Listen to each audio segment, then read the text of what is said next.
Today, let's talk about the updated version of the HCPC application. Now, for those of y'all who want to work and practice as a healthcare professional in the UK, the first biggest hurdle for any of y'all is going to be clearing that HCPC registration.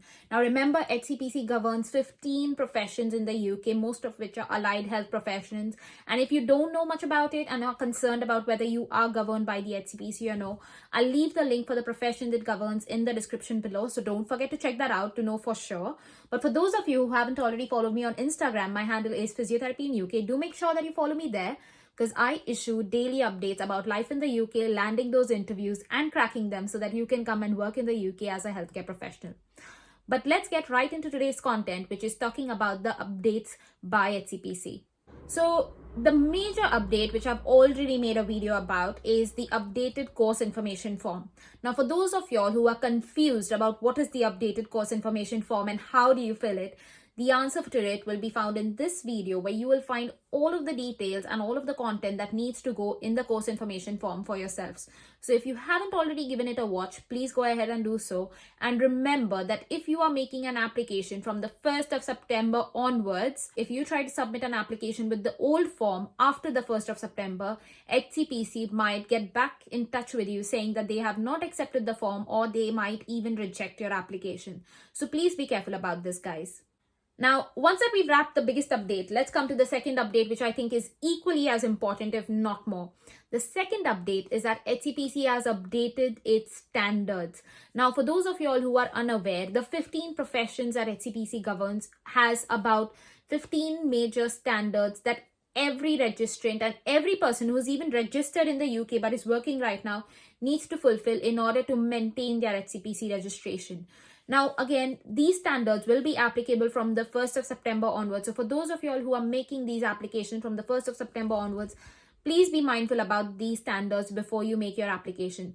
So let's just see on your screen right now, what are these updated standards? So according to HCPC, there are now 7 new updated standards. So let's tackle each of them together. The first standard that's obviously been updated is there's active implementation of the standards. Now, what this really means is that HCPC is now placing more onus on the applicant or on the registrant to make sure they follow the standards that are recommended by them. They've changed the wording and that doesn't make a lot of difference. However, it will impact the way we practice in the UK. So that's the first standard for you guys, active implementation of the standards. The second standard that has been updated is promoting public health and preventing ill health. Now, I think HCPC has some really good intentions in introducing this standard because it now realizes that obviously healthcare professionals need to look after their own mental health and their own health generally. So it's mainly in terms of making sure that HCPC registrants do understand this. Now, this includes basic things like you being able to keep up with your immunization, but it also includes things like you avoiding ill health, and you obviously being aware about health education and health promotion for yourselves and for your patients. It is also involving a lot of the healthcare professionals in order to sort of empower them to take onus of their own health and to also sort of promote good health among their colleagues as well. And it doesn't only limit themselves to colleagues, but it also includes all of the service users. So if you are a therapist treating a particular service user, their health lies in your hands as well. So make sure that you are promoting health education and health promotion to them as well. Now, the next standard of proficiency is your education, diversity, and inclusion. I think, again, the HCPC has a really good thought while including this as a standard of proficiency because it acknowledges that all of the healthcare professionals need to be mindful about the different levels of communication and the different adaptations that every service user needs in order so that all of the communication and all of the sort of advice that we share with them is understandable. Another important point that this specific standard covers is that it requires the registrant to make sure that they understand the service user's needs. So they understand the patient's needs and they understand the need for altered communication even before the patient raises it. So this is another wonderful standard that HCPC has thought about and has made adaptations to. Now, before we move ahead, for those of y'all who are confused about making HCPC applications or are even concerned that now that they've got their HCPC applications, you're not able to land interviews, please do not forget that you can book a one-to-one session with me where we will go through all of the content that you need to successfully clear your HCPC applications or make good applications so that you will be able to successfully land an interview soon. And if you would like to book a one-to-one session with me, the link for that is in the description box below, so do not forget to check that out, guys. The next important point is further centralizing the service user. Now, again, the idea of sort of introducing this is that service users are placed at the center of our care. Now, that just means that the healthcare professionals need to ensure that they include all of the sort of plans and actions, keeping in mind the best interests of the patients and their clients.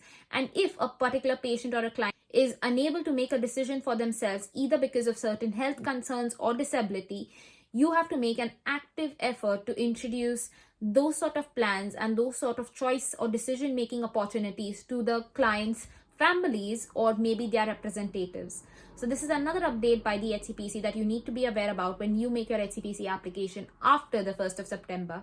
The next important point is the registrant's mental health. Now, obviously, HCPC has realized that mental health is also another important factor which is included in your fitness to practice from this September onwards. So what they've included is that they want you to make notes about your mental health and what are some of the steps that you are taking in order to maintain it. Now, obviously, they understand that this can vary from person to person and they do not expect you to be documenting it in the same way. However, what they would like you to do is have a certain wellness goal that you are working towards and maybe identify some steps or some action plans that you are taking for yourself in order to achieve these particular goals and make sure that you are mentally fit in order to practice your profession. The next important point that HCPC has raised is the digital standards and new technologies. Now, obviously, with this point, HCPC has realized that many of us have gone from face-to-face treatment sessions to maybe online treatment sessions, or have even sort of normalized it within our settings and practice, and they just want to make sure that all of this is within the boundaries of the sort of healthcare system. So they would like all of the registrants to be up to date in terms of all of the newest technologies that are available, in terms of not only continuing your practice but also ensuring that it is safe and legal.